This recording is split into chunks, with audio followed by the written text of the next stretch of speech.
burn across Los Angeles on January 7th. धुएं के बादल, धू कर जलते जंगल और खाक होती इमारत।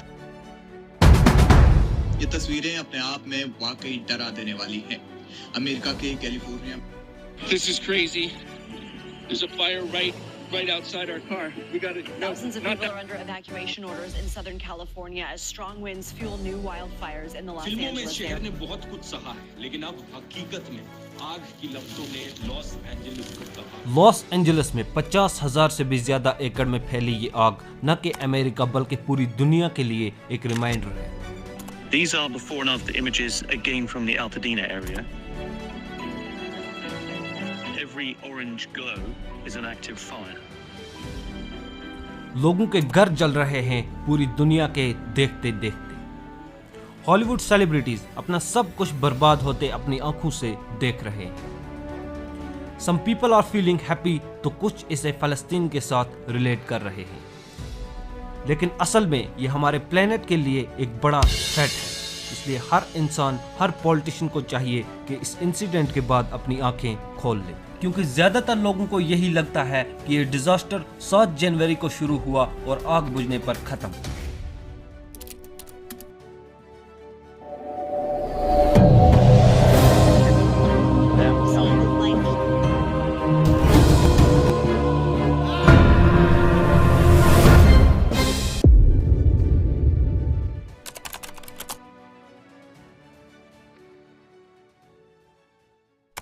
Yeah, so for a few years, I wanted to move to someplace a little bit less fiery.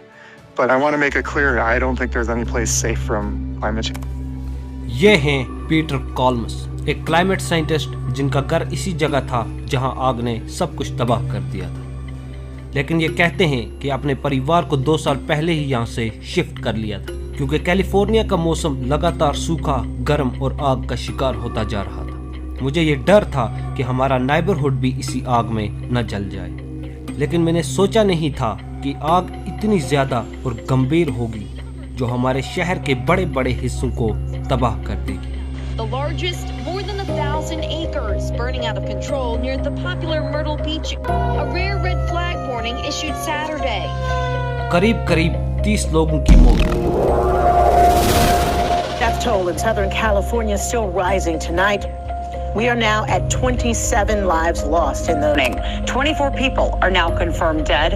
So far, the flame. 66 साल के विक्टर शाह अपने घर के आंगन में एक गार्डन होज लिए आग की तरफ देख रहे थे, जो बड़ी तेजी से उनके घर की तरफ आ रही थी। विक्टर का ये घर 55 साल पहले उनके माँ बाप ने बनाया था, जहाँ वो अपनी छोटी बहन शारी के साथ रहे। उस छोटी बहन ने बाद में न्यूज चैनल से बताया कि मैं उसे यहाँ से जाने की भीख मांग रही थी, पर विक्टर ने सिर्फ अपना सर हिलाया और अपने आप से कहने लगे कि मुझे कोशिश तो करनी पड़ी। छोटी बहन वहां से भाग जाती और जब भागते भागते वो पीछे मुड़कर देखती हैं तो विक्टर एक परछाई की तरह थे जो उस भयानक आग के सामने अकेले खड़े। सुबह तक आग अपना काम कर चुकी थी। शारी वापस आई। सड़क के किनारे उन्हें विक्टर का जला हुआ शरीर मिला, एक हाथ में अब भी वही गार्डन होज लिए। वो कहती हैं वो बिल्कुल शांत पड़े थे, जैसे उन्हें किसी ने सुला दिया। दूसरी साइड एल्टडीना कैलिफोर्निया से हजेम वाइट को अपने फादर की कॉल आती है। एंथनी मिचेल अपनी बेटी से कहते हैं कि हमारे घर में आग लग चुकी है और हमें यहाँ से निकलना होगा, लेकिन एंथनी ने डायबिटीज के कारण अपनी एक टांग खो दी थी, इसलिए वो व्हील चेयर के सहारे था। उसके साथ उसका बेटा जस्टिन भी था, लेकिन सेरेब्रल पाल्जी का शिकार था। Now, cerebral palsy is an umbrella term that refers to a group of disorders affecting a person's ability to move. It is due to damage to the developing brain, either during the pregnancy or shortly just after birth. Cerebral palsy refers to a group of conditions that are caused by problems in brain development. Cerebral palsy एक ऐसी अवस्था है जब किसी भी महिला के गर्भ में पल रहे जीव के मस्तिष्क पर एक आघात होता है। इसी आघात के साथ चलते वो जीव धीरे धीरे पलता रहता है, या उसकी आयु बढ़ती है, या वो जीव विकसित होने लगता है। तब साथ में कुछ और भी कठिनाइयाँ उभर कर सामने आ जाती है। इसके कारण वो भी व्हील चेयर के सहारे, मतलब बाप और बेटा दोनों अपने घर में घर जल रहा है, एक दूसरे की मदद भी नहीं कर सकते क्योंकि दोनों ही व्हील चेयर्स पर सवार थे और आग ने दोनों को अपने साथ ही रॉक बना दिया। Because no life should go, no life should be forgotten.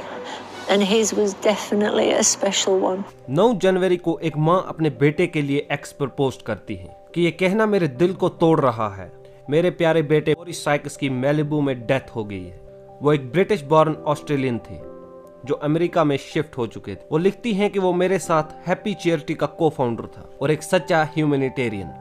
Morris cycas blind पैदा हुआ था, अपनी आंखों से कुछ भी नहीं देख पाता था। धीरे धीरे उसने सर्जरीज और थेरेपीज के जरिए अपनी ब्लाइंडनेस ओवरकम कर ली थी, क्योंकि उसे दुनिया घूमने का एक अलग ही जुनून था, लेकिन अब खाली उसकी यादें ही रह चुकी हैं।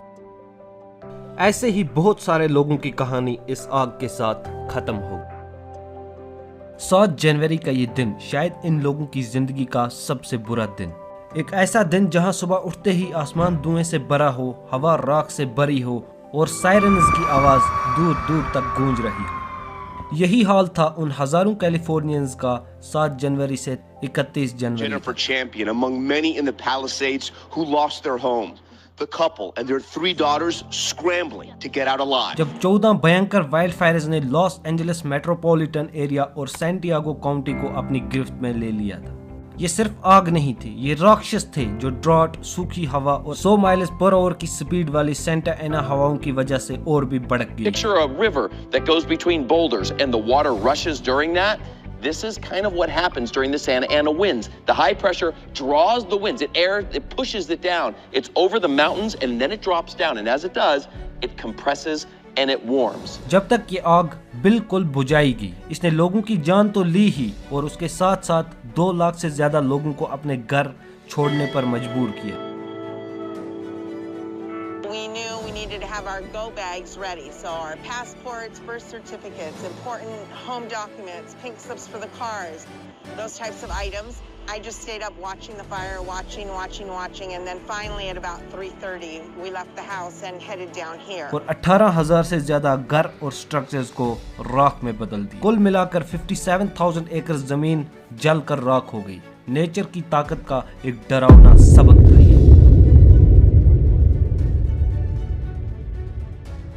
इस आग में सबसे ज्यादा तबाही की एल्टेडेना एटन और पैसिफिक पैलिसाइड्स फायर ने। यहाँ की आग में सब कुछ खा जाने की भूख थी। घर, यादें और जिंदगियां सब इस आग में जलकर राख हो गई।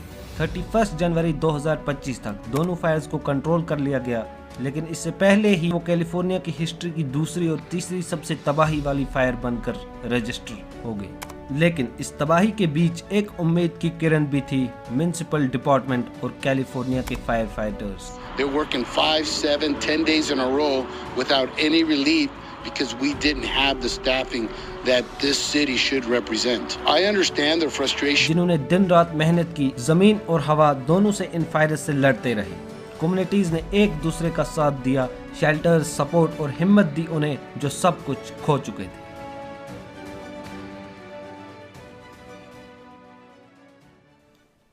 31 जनवरी को ये आग बुझ तो गई, लेकिन खत्म नहीं हुई। 30 लोगों की मौत और बिलियंस ऑफ डॉलर्स का स्ट्रक्चर लॉस एक बड़े दुख की बात है।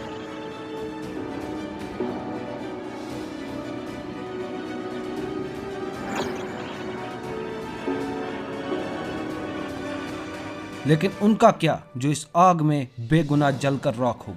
करोड़ों सरसब्ज पेड़ पौधे जिन्हें अब दोबारा उगने में सदियां लग जाएंगी। न जाने कितने हवा में उड़ने वाले परिंदे, जमीन के अंदर रहने वाले कीड़े मकोड़े और वो जानवर जिनका घर यही जंगल था, जलकर खत्म हो गए।